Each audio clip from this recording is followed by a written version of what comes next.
Well, Ross, thanks for joining us and congratulations. A long time coming, but it was a good win, one that was deserved. I think so. Obviously, I know so in terms of the time that it spent to get that win, but I think it was deserved today, Dave. I felt that we had a conversation after the game on Tuesday night, and my request was, can we not go from being terrible to fantastic? Can we have something a little bit somewhere in between, and we might be a little bit more manageable? And I felt that was there today. I thought we were good in the first half, probably better in the first half than we were in the second. But what we showed today was a little bit more composure, a little bit more game nous, that when we were under a little bit of pressure, we got good clearances in. Young Royal up the top end of the pitch worked tirelessly. And when we were under a little bit of pressure in the second half, didn't feel as though we could get out. We cleared one and he just sort of got on the end of it and got us up the pitch, won a throw on, and it just took the pressure off us. So I thought that in different ways today, the management of the game when we weren't playing quite so well was better than it was in previous games, but most notably first half on Tuesday.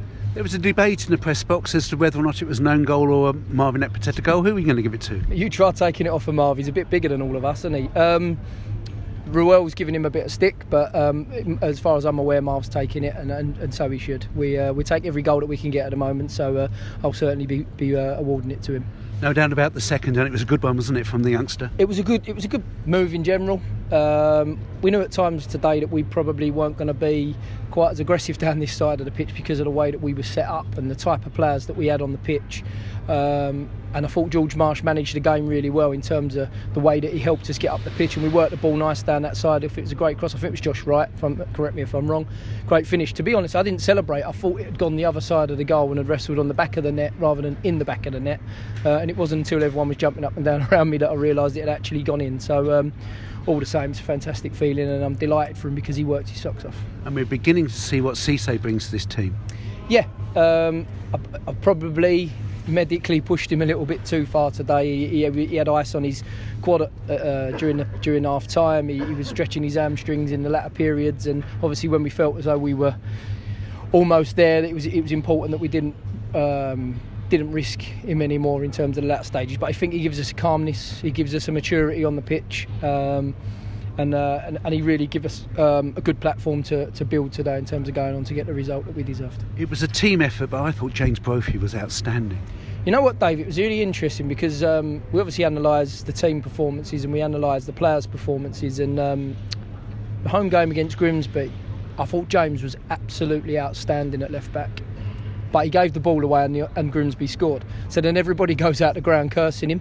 Me and him sit down on the Monday morning and watch his game back and his clips and his moments, and I reassure him that his performances were excellent, and that's what we have to hang on to. Obviously we want to eliminate that moment.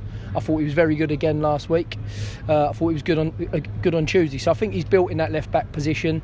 He takes responsibility defensively now, and then we know that when we do get him on the ball that he can join in and cause real problems in the final third. How difficult was it to make the decision to keep Sam Sargent in goal?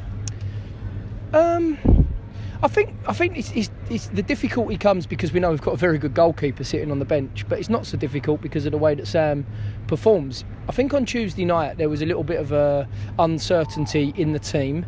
There was an uncertainty in the crowd in the first half, and I understand that. So it's not a criticism of anybody because we haven't picked up enough wins, and that's why the uncertainty sits there.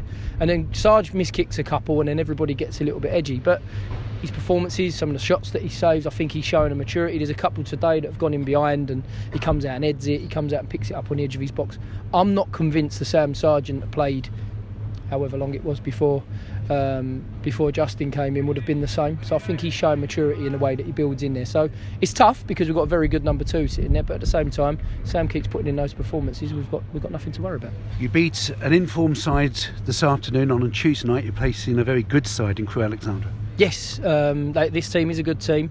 We know what they were going to bring to the game today because we obviously haven't played them very long ago, and we know that their approach to the game is a certain way, and we had to go out and compete with that, and I think we did. And then we built, at times we built our own attacks and our own performance on top of that. What I'll be really analysing is our performance against Crewe here, because although we got beat, the performance here was good. You know, we were unfortunate. Jordan had a penalty saved and then we conceded late. But it's very important that we go there and we have a real understanding of how we stop Crewe playing, because they're a good team, but we're very capable of creating our own chances at the other end. At the risk of repeating myself, will there be new signings ahead of that one?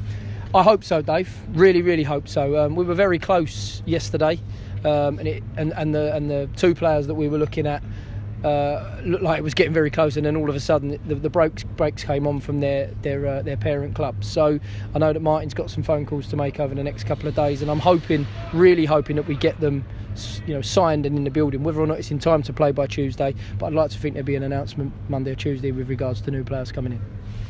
Both Leyton Orient and Newport County were very, very close to Justin Edinburgh's heart. They were clubs that they took back into the Football League, and this game played in front of his stand, the Justin Edinburgh stand. It's the right thing to do, isn't it? I thought it was a very Justin Edinburgh type game. It was exciting, it was up and at you.